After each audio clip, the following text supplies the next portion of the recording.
Hey guys, I'm John Setzler and welcome back to Atlanta Grill Company. I got up this morning, here it is September the 24th, and I can feel fall in the air. It was 45 degrees outside, so today I'm going to fire up the pellet Joe and we're going to make some fire roasted tomato soup. So let's get started.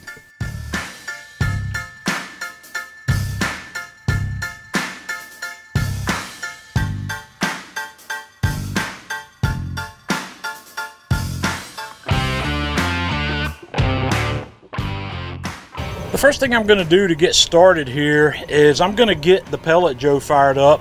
I've already lit it and we're going to cook at a temperature today of about 400 degrees, and I'm going to set this guy up a little differently because this guy gets a little hot at grate level when you're cooking higher temperatures. So I've set my pizza stone in there.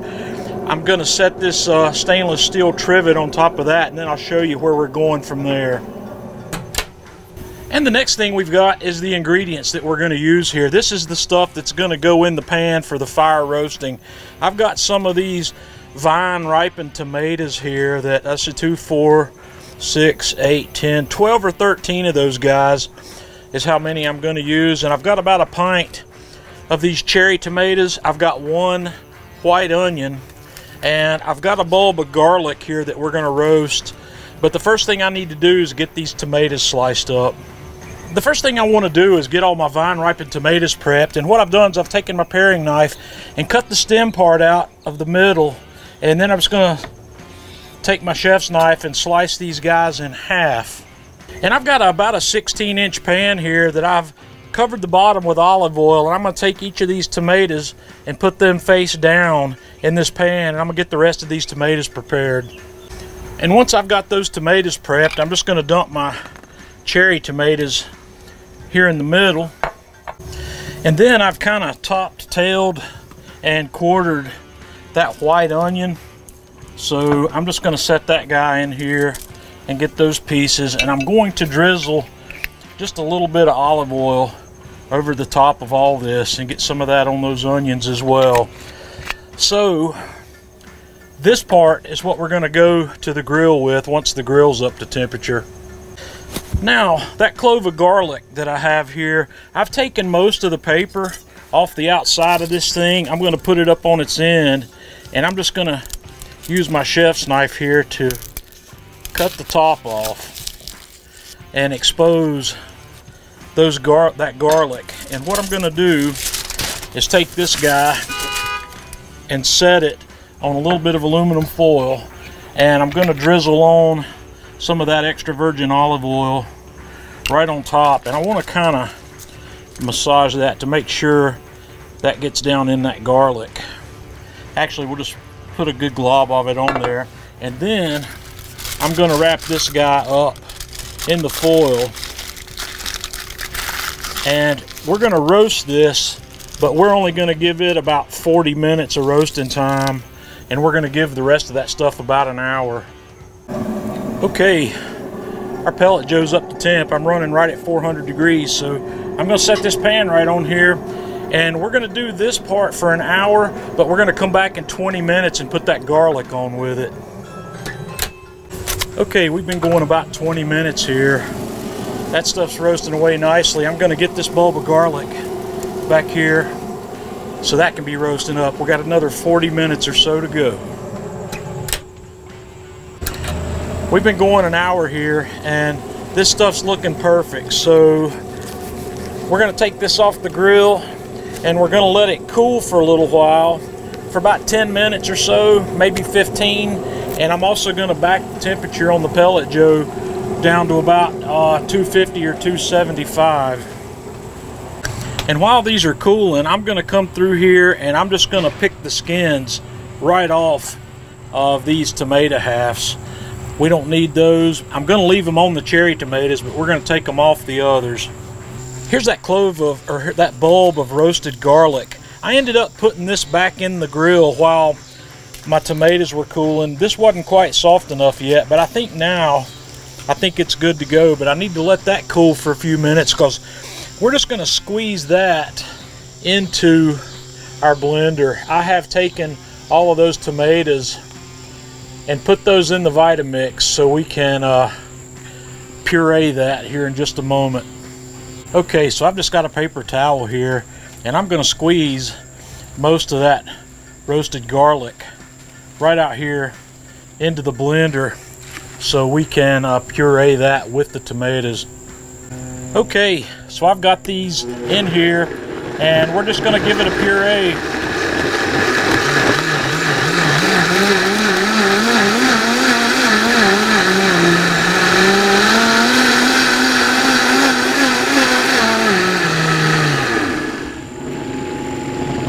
And that should be good enough. So I've got a 4-quart Dutch oven here, and I'm going to dump all of our tomato puree from the Vitamix into here. And I'm going to try not to leave too much of that behind, because that's some really good stuff. And what I'm going to do next is we're going to add some chicken stock to that, and I'm going to start with about a cup, and I'm going to mix that in, and I can see right away that I'm going to want to add a little bit more to this. I want this to be a little bit loose because we are going back to the grill with this, and we're going to let it reduce a little bit more. But I think we're probably going to be close to the 2-cup mark on this. You could just kind of use your best judgment here, because if you end up with too much and it's too runny, you can reduce it to a consistency that you like. I'm not quite to 2 cups yet. I think that's probably about where we're going to land though. So I've got 2 cups of chicken stock in there. I've grated some pecorino romano. You can use Parmesan if you like. I've got a little bit of Worcestershire sauce. I've got some dried basil and some dried oregano and some dried basil, because I am actually dried oregano and dried thyme. I'm sorry, I'm out of basil. And I'm going to put in just a little bit of cayenne pepper, and we're going to salt a little bit, but this is something you're going to want to salt to taste. So I just want to kind of stir this in, and then we're going to put the lid on it and leave the lid cracked and put it back on our Kamado and kind of bring that back to a simmer. So let's get it back on the grill. My grill's cooled down to about 300, and I set it at 275, so we're going to set that right on there, and I'm going to crack that lid where it can still get some smoke and where we can let that come back to a simmer, because we're probably going to be on here for at least an hour, maybe even longer. Okay guys, we've been going a little over an hour, maybe an hour and 20 minutes or so here, and this stuff's looking good. I'm going to give it a stir.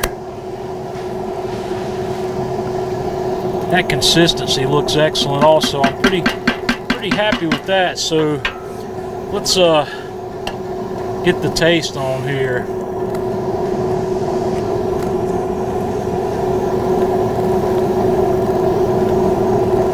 Guys, that's just about perfect.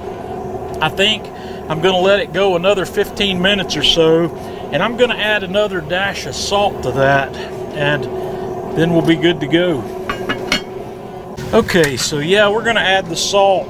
One other thing I just realized that I forgot to add when I tasted that was a little bit of sugar, and today I think I'm just going to back sweeten this guy with a little bit of this Lyle's golden syrup, which is a pure cane sugar syrup. I'm just going to give that about a tablespoon or so of that, and I'll stir that in there, and that'll knock back that acidity punch just a little bit, and we'll be back in 15 minutes or so.